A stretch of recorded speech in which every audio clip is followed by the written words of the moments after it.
Lennox will share how I took control of my life and ended my husband Callaway's manipulative hold over me. For privacy, I'll be using fake names since it's important to remain anonymous, especially as a well-known lawyer in my state.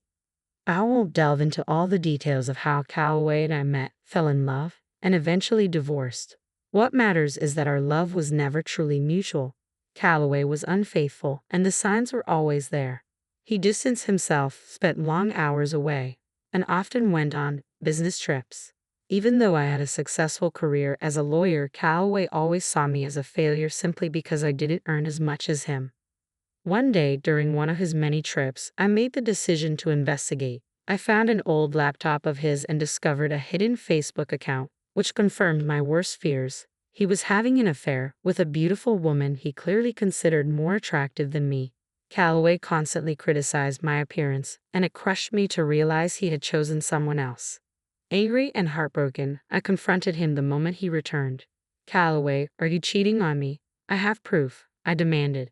His response was cold, almost cruel. "Lennox, you just aren't interesting to me anymore. You're always wrapped up in your pointless cases, ignoring me. And let's be honest, you're not exactly a supermodel," he sneered. Stunned, I shot back, "What are you even talking about? I have a demanding job, and you knew that when we got married. I haven't ignored you. It's you who stopped coming home. You shut me out." That's how I uncovered the truth. But instead of guilt or regret, Callaway's heartless response left me speechless. He twisted everything, making it seem as though his infidelity was somehow my fault. A ridiculous claim I wasn't going to let him get away with. Rather than defend himself, Callaway's tone turned even colder. He smirked and said, "I'm glad you found out, Lennox. Now I don't have to hide her anymore. She's gorgeous, and we're going to have a perfect life together after I divorce you. Finally, I can marry someone worthy of my name." His words hit me like a punch to the gut. A chill ran down my spine as I realized he had been planning this all along. Worse, he was openly insulting me, praising this other woman as if she were the better choice. There was no apology, no remorse, only arrogance. He acted as though it meant nothing to him. Tears streamed down my face as he continued to boast about how he was going to leave me. This was the man I had loved for over a decade, and his cruel words shattered my heart. Through my sobs, I asked, "How could you say that, Callaway? After all these years?" "I've stood by you through everything," I said, my voice shaking with a mixture of anger and hurt. "I honored our vows and put you first, always. How could you do this?" Callaway's expression remained cold and dismissive. "It doesn't matter anymore, Lennox. You're just not right for me. I'm a successful business owner now, and I need someone who matches my status. A woman with average looks and a law degree that impresses no one just isn't good enough for me." Humiliated, I felt my chest tighten, but I refused to stay silent. "How could you say that, Callaway? I may not fit your shallow definition of beauty, but I'm a strong, capable woman. I've been a good wife to you, and now you're throwing me away." Without hesitation, he cut me off, his voice cold as steel. "I'm not considering divorce, Lennox. I've already decided. I hired a top lawyer, and the papers are ready. I'll be filing soon. You better pack your things and leave before I get back. I don't want to see your face around here anymore." A few hours later, one of Callaway's friends arrived at my door with a stack of papers in hand. His eyes held a flicker of sympathy as he passed them to me. I took the papers, closed the door, and collapsed to the floor. The weight of everything crashed down on me, and I sobbed uncontrollably for what felt like hours, realizing I had wasted years of my life on a man who never truly loved me. But as my tears dried, something shifted inside me. I wasn't going to let this defeat me. I was stronger than this, and I was going to prove it, to him and to myself. Before the man left, he let something slip. Callaway was planning to drag out the divorce. At first, I was confused, but then it hit me, the prenuptial agreement. If Callaway cheated, I was entitled to half of his business. In my emotional state, I had forgotten all about it. Now, it all made sense. He wanted to prolong the process, hoping I'd give up and walk away without claiming what was rightfully mine. That wasn't going to happen. I immediately reached out to his lawyer and scheduled a meeting. Within 2 days, I was ready to fight back, and I wasn't leaving without everything I deserved. I moved out of Callaway's house and returned to my childhood home, which was still in my name. Once everything was packed, I sent him a message. "I've moved all my things out of your house. Don't worry, I took my ugly face and body out of your sight." His response came quickly, dripping with arrogance. Good. My lawyer is the best, so don't expect much from this fight. But I stayed calm. I'm not giving up my share of the business. Keep your distance from me, Callaway. I was done letting him manipulate me. This time, I would stand my ground and make sure he didn't get away with taking what was mine. I was ready for whatever battles lay ahead. His next text only fueled my determination. I don't want to talk to you anymore. Speak to me through my lawyer from now on, and make sure you stay out of my house. The disrespect and condescension in his words sparked a fire deep inside me. It's funny how rage and betrayal can give you strength. Suddenly, everything became crystal clear. I almost laughed. Callaway had no idea who he was messing with. Neither did his lawyer, Jake. I arranged to meet Jake at a local cafe. When I arrived, I saw the moment he recognized me. His composure faltered and his hands trembled slightly. Though he tried to act professional, it was obvious that Callaway had not prepared him to face someone like me. Jake forced a nervous smile as we greeted each other, and I decided to ease the tension. It wasn't his fault I was caught up in this mess. Hello, Jake. Nice to see you, I said pleasantly, watching the surprise flicker across his face. Ma'am, I wasn't expecting you to come in person, he stammered, clearly unsettled. The last names probably threw you off, I replied smoothly. I got married after becoming a lawyer. I use my maiden name for work. Oh, I see, Jake muttered, shifting in his seat, still visibly uncomfortable. Let's not dance around it, Jake, I said, leaning in slightly. Your client told you to drag this case out, didn't he? He squirmed under my steady gaze, unsure how to respond. I decided to give him a way out. You don't have to answer that. I've been married to Callaway for over a decade. I know exactly how his mind works. Jake fidgeted, trying to maintain his composure, but my words clearly hit home. Years of experience as a lawyer had taught me how to put pressure on opponents, and Jake was no exception. I wasn't here to intimidate him, though, just to make it clear that I wasn't someone to be underestimated. I leaned in slightly and gave Jake a reassuring smile. Look, Jake, I know none of this is your fault, so let me explain what's really going on with this divorce. He blinked, looking confused. What do you mean, ma'am? He asked, clearly not expecting what was coming next. Did Callaway happen to mention that he cheated on me? I asked, watching his face closely. His expression shifted, and I could see the truth dawn on him. He had no idea. No, he didn't mention anything about that, Jake admitted, flustered. But he did say you might try to make some wild claims to ruin him. I shook my head, giving him a sympathetic smile. Oh, Jake, Callaway played you. But hey, you'll be happy to know he really thinks you're one of the best lawyers out there. He has a lot of faith in you. Jake's smile was uncertain. That's kind of him to say, he murmured, clearly overwhelmed. But I'll never measure up to you, ma'am. I wish he had told me you were a lawyer too. He only said you worked at a firm. I rolled my eyes. Typical Callaway. He never appreciated my achievements. He always looked down on my work and never took me seriously. I paused, letting that sink in before adding, but I was smart enough to make sure we had a prenuptial agreement. Jake's eyes widened, clearly caught off guard. The word prenup hit him like a ton of bricks. He fidgeted in his seat, scrambling to process what I'd just revealed. There's a prenup in this marriage, he stammered, looking almost panicked. Your husband didn't mention that. Do you have any proof, ma'am? I gave him a calm, confident smile. Oh, I have all the proof you need. I pulled a folder from my bag and placed it gently on the table between us. I brought the documents with me. I figured Callaway would try to wriggle out of the consequences, but not on my watch.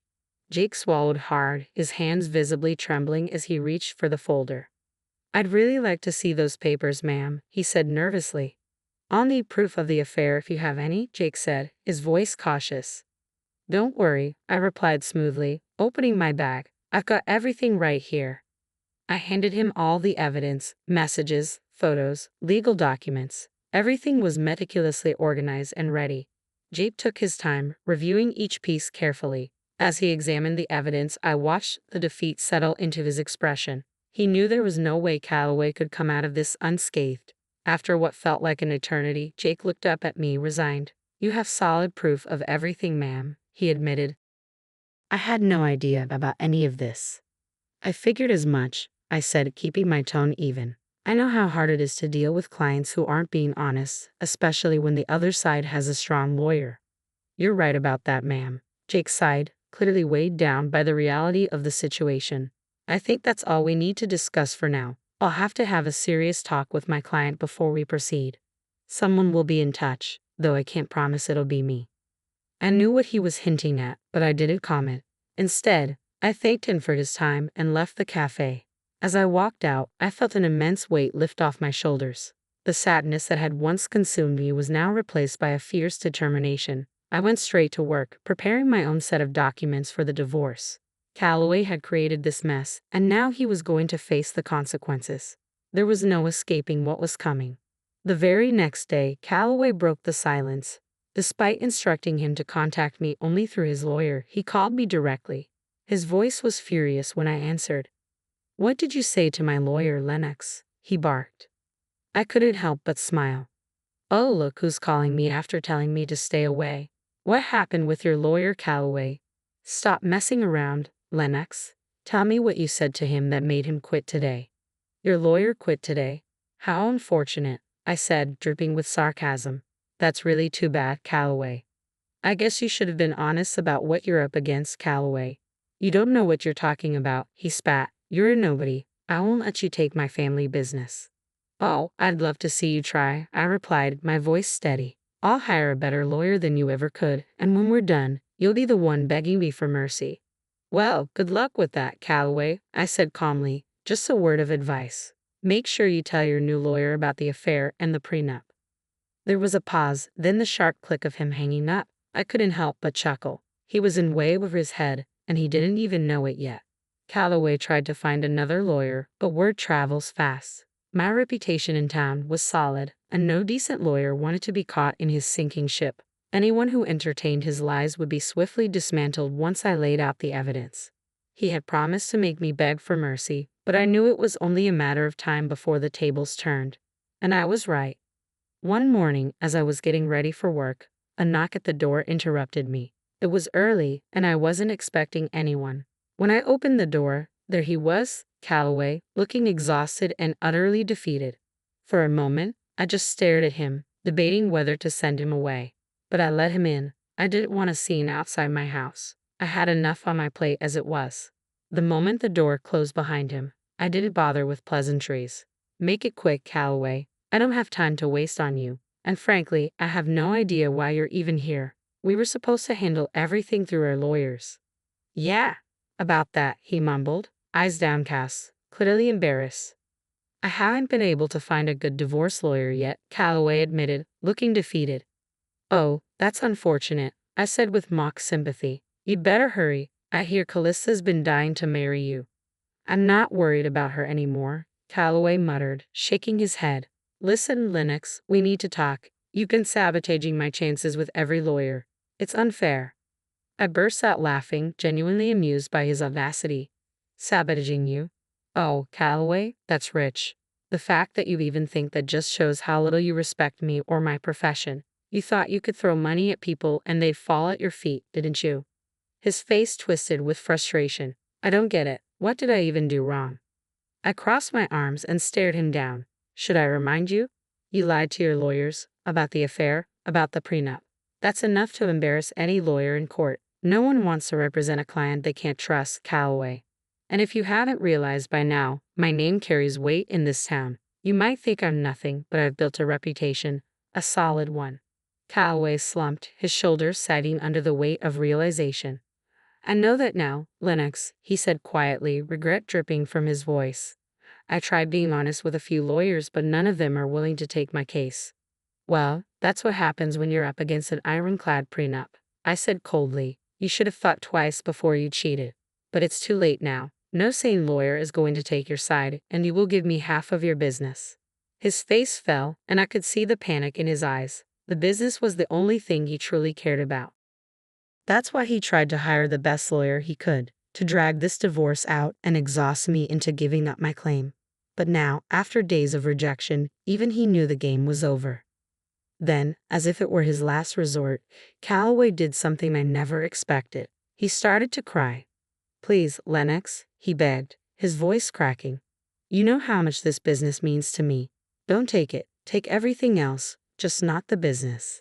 "Why not, Callaway?" I asked, my voice sharp. You were the one who insisted on putting that clause in the prenup. The one that says I get half if you cheat. You wrote your own fate. After everything you've done, do you really think I'm going to walk away empty-handed? I deserve this.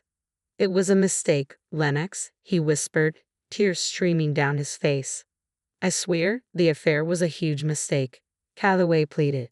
I've even put the relationship on hold because I realized how wrong it was. Maybe we can give our marriage another shot. I'm sure we can make it work. I let out a loud, incredulous laugh. The audacity of this man was astounding. He was actually asking me to reconcile, as if I would be foolish enough to even consider it. I had heard the rumors that things between him and Calista weren't going well. Apparently, she was upset, and Callaway was unhappy too. But if he thought that was enough to win me back, he was out of his mind. I had learned my lesson the hard way. Marrying Callaway was a colossal mistake, and I wasn't about to make it again. I knew exactly why he was suddenly so desperate to get me back. You must be delusional if you think I'd even consider it, Callaway. Do you think I'm stupid? I know you want me back just to avoid splitting your business. Lennox, we were happy once. Can't we just look past this mistake and start over? I'll cut off Calista, I swear, he begged, trying to sound sincere. There's no need for that, Callaway, I replied, shaking my head. That woman will be gone the minute she finds out you won't be rich anymore after the divorce. As for me, this is my golden opportunity to walk away from this sham of a marriage. I'm actually grateful you showed me your true colors before we ever had kids. Now you're going to deal with the consequences of your actions. I was done. There was nothing left to say. Callaway continued to plead, trying to convince me not to take his business, but his desperate cries only reminded me of the countless nights I had cried myself to sleep because of his betrayal. Seeing him in such a pathetic state filled me with a sense of satisfaction. My revenge was complete. All I wanted now was a clean break to start fresh, and I got more than I expected. Karma hit Callaway hard and fast. For weeks, he tried everything to change my mind, begging me to come back home, but I ignored it all. I wasn't interested in his drama. I was ready to move on. Since he had already filed for divorce, I hired someone from my firm to represent me. I wasn't a divorce lawyer and wanted as little interaction with him as possible. After a month of futile attempts to win me back, Callaway realized he had no choice. He was forced to hire a lawyer and agree to a clean break. He knew that if this went to court, he'd be publicly humiliated and waste even more money on legal fees. So he conceded to a mutual divorce. Thanks to the prenup, it was easy for me to get the settlement I deserved. I had ample proof of Callaway's infidelity, and as the prenup stated, he had to give me half of his business. Of course, he wasn't happy about it, but there was no way out. Reluctantly, he signed over half of his company to me.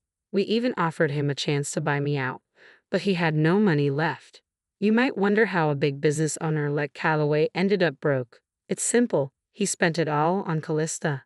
The irony was delicious. She wasn't taking his calls or texts anymore. As she figured out he wouldn't be wealthy after the divorce, and now no one else was willing to date her either.